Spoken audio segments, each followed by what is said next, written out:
Propose donc de débuter avec un premier point d'actualité, avant de passer la parole à Marc Poncave, sur la consultation nationale qui a eu lieu du 7 mars, je pense, au 5 avril, où il y a eu 1373 contributions sans qu'on sache ce qu'il y a dans ces contributions, car contrairement au principe de transparence de la consultation publique, le gouvernement a caché sa copie.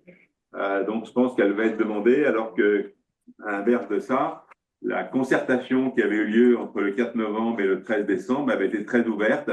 Il y avait eu 362 cahiers d'acteurs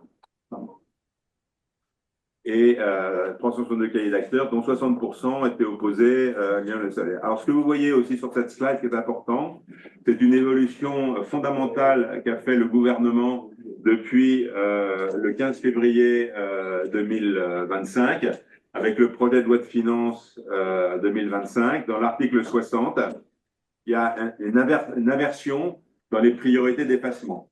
Jusqu'ici, on est passé d'abord le nucléaire, ce qui était très pénalisant parce que ça avait une modulation très importante sur les réacteurs et surtout des pertes de recettes colossales pour EDF. Déjà, ils vendaient pratiquement à des prix quasiment nuls ou négatifs, et là, ils devaient en plus effacer ces réacteurs, alors que les coûts étaient toujours là. Et du coup, après cette loi, vous voyez que sur le graphique du haut, il y a eu le 1er avril un effacement extrêmement important sur le solaire, que vous voyez peut-être sur... Non, vous voyez pas ma souris.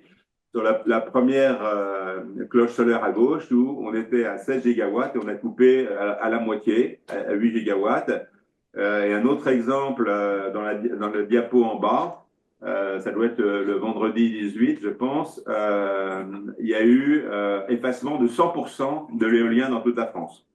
Et effectivement, je dirais que pour les promoteurs, c'est effectivement très facile de tout couper, et surtout quand on leur promet qu'ils sont indemnisés, ce qui veut dire qu'avec ce mécanisme-là, les projections de contribution de service public de l'énergie qui avaient été faites à hauteur de 10 milliards pour l'année 2025 par le gouvernement, Bruno Le Maire avait mis 5 milliards et Gabriel Attal avait rajouté 5 milliards après les rapports de la CRE du mois de juillet. Je pense qu'on va exploser ces chiffres-là et que là, il y a un petit peu de quoi qu'il en coûte pour protéger le réseau RTE et les réacteurs nucléaires.